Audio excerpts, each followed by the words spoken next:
Hey y'all, welcome back to my channel. If you're new here, my name is Miss Poquette and I am a third year first grade teacher.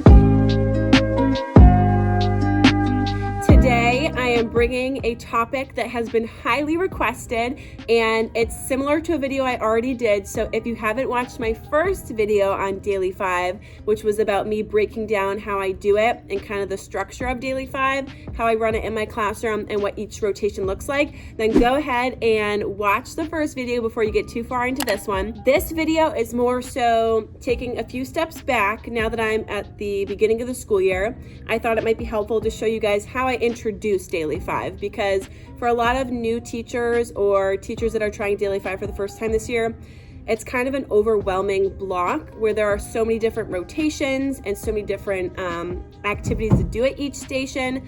So a lot of you have been asking on Instagram and TikTok, well, how do you introduce Daily 5? This year I have a lot of students that were last year remote or new to the school, so Daily 5 is completely new to them.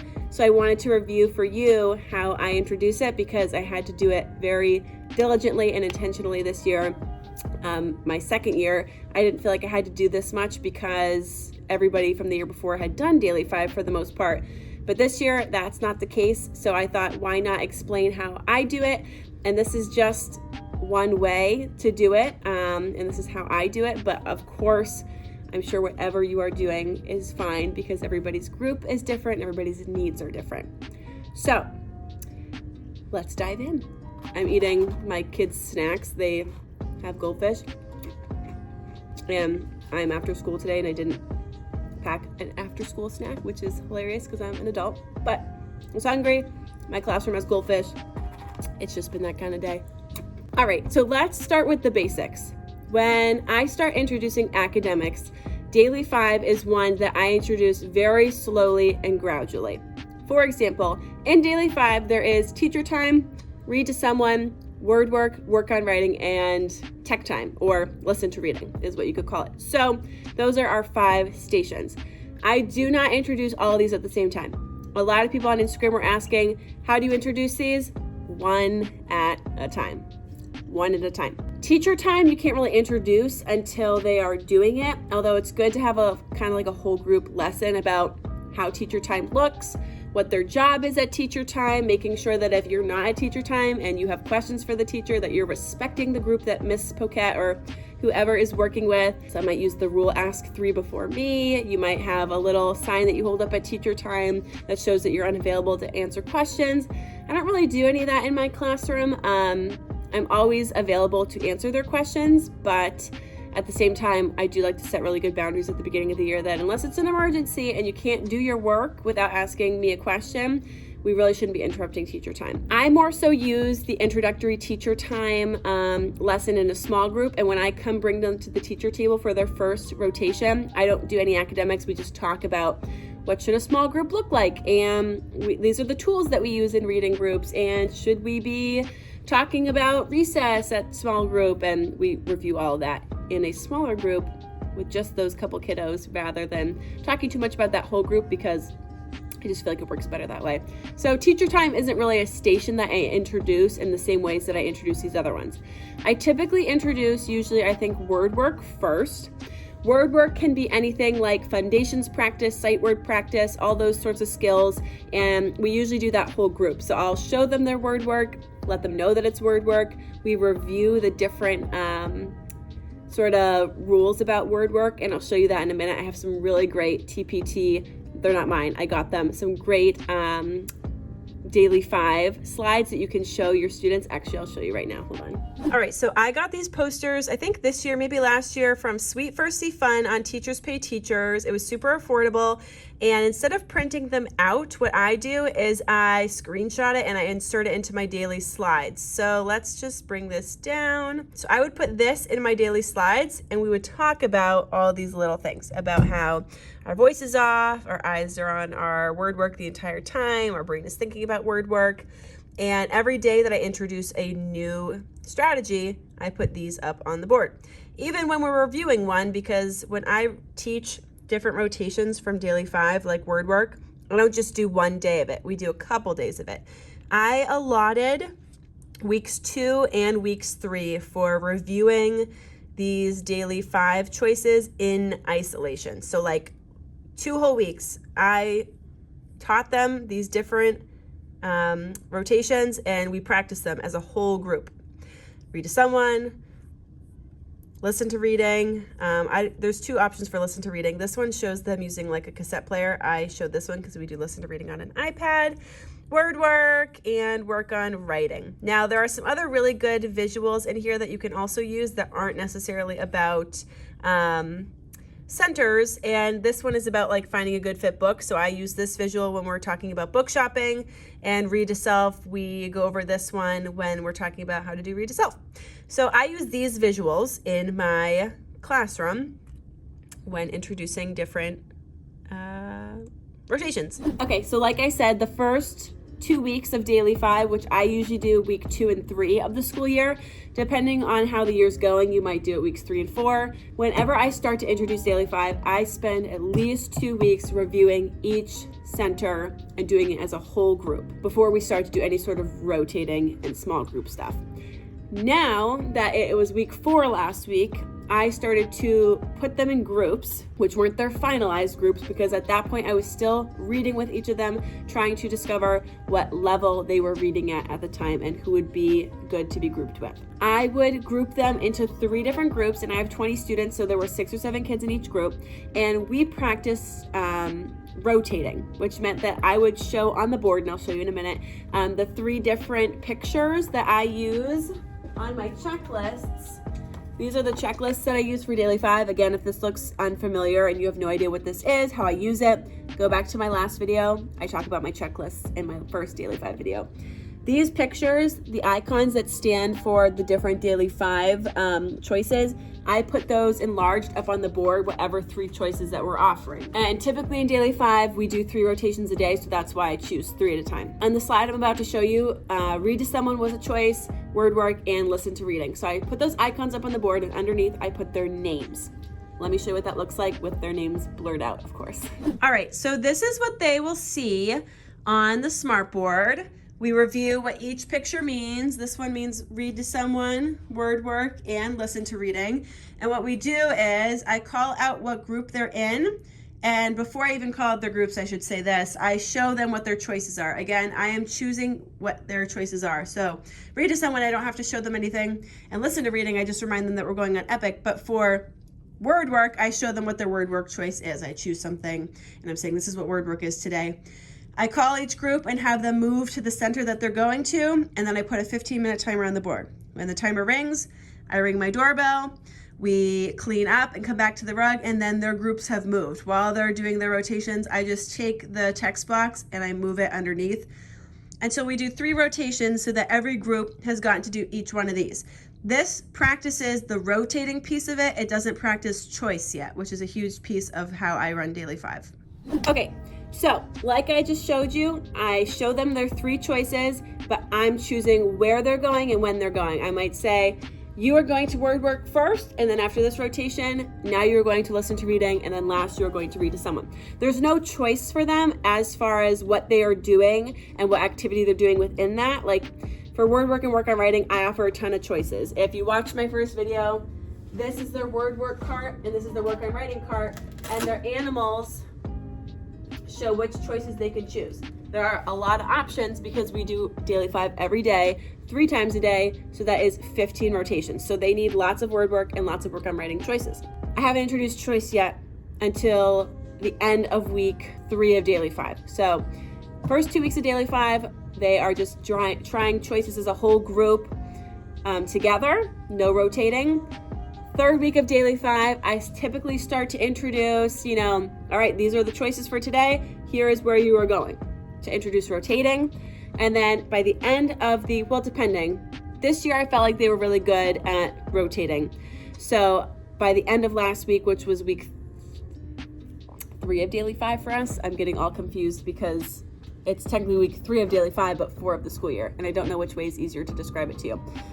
By our 3rd week of daily 5, the end of that week, I was showing them those same pictures up on the board of those 3 choices, and I was basically saying, you choose. I'd call people by name and I'd say, so-and-so, go make a choice. What are you gonna do? And I always ask them the first couple times we do this, like what they're gonna do, because sometimes friends have a hard time making those choices and aren't sure what they wanna do. So I would say, Jeffrey, you get to choose first. What are you gonna do? Are you gonna do word work, work on writing, or tech time, listen to reading? Tech time is what I call it for math, so that's why I'm getting it confused. Which one would you like to do? They make a choice, they come grab what they need, and then they go to their seat. Same thing with the rest of the class. I call them one at a time, they make a choice. I always tell them if they want to choose iPads, but there's none left, the logical answer to that is that they have to choose something else, right? So I usually let them make choices either end of the third week of Daily 5 or starting week 4 of Daily 5. That's just how it worked this year. So they basically get to start making choices, but they're not really keeping track of their choices, if that makes sense. And this is why I wanted to do a video on it, because it's so like methodical and like there's so many different parts, like introduce Daily 5 components one at a time, introduce rotating, introduce choice making, introduce keeping track of your choices. Like it's a lot for these 6 and 7 year olds to keep track of. It's a lot for me to wrap my brain around, but it's just what works best in our classroom. At least it did last year. That's the thing about teaching, is this system worked great last year for my students. This year might be an epic fail, so we'll see. So like I said, last week they did really good with the making a choice, being called on, looking at their options, choosing one, getting to work, and then when we rang the doorbell and the time was up, cleaning up and then making a new choice. This week, which is week 4 of Daily 5, I introduced their checklists, and that's what I was showing you earlier.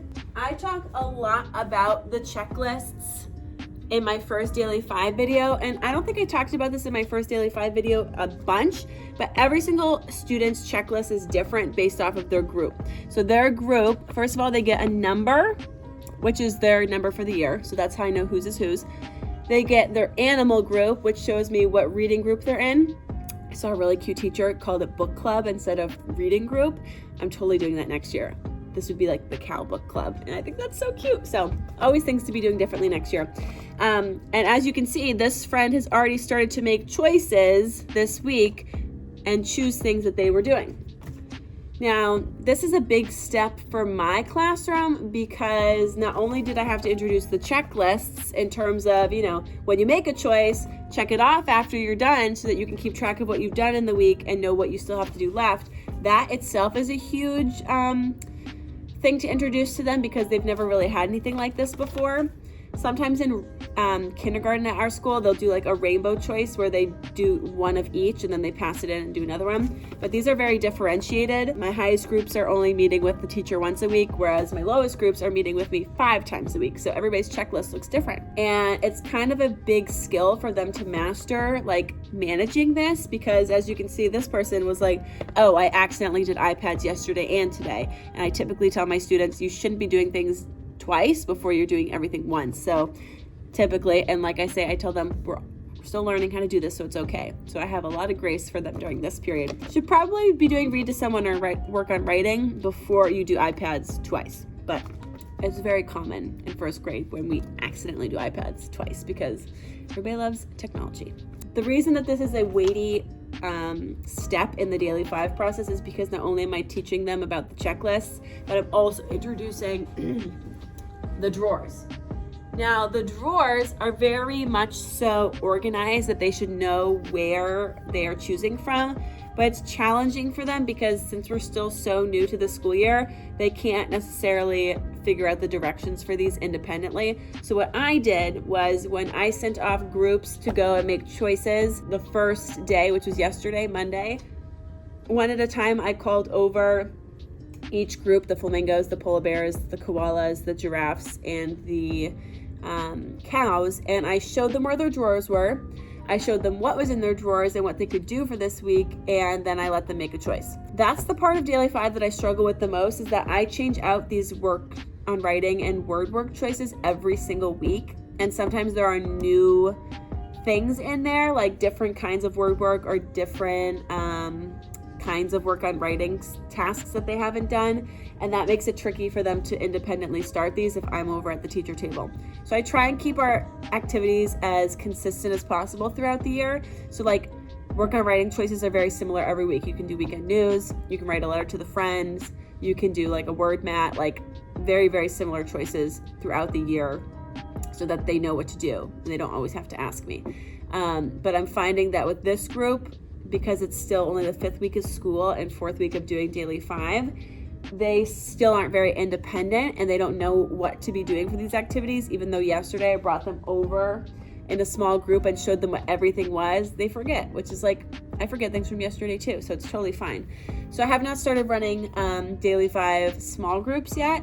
If everybody looks independent and they're working and I have help in the classroom, then I'll pull friends over to do like reading or sight words one-on-one, but I haven't actually pulled formal groups yet.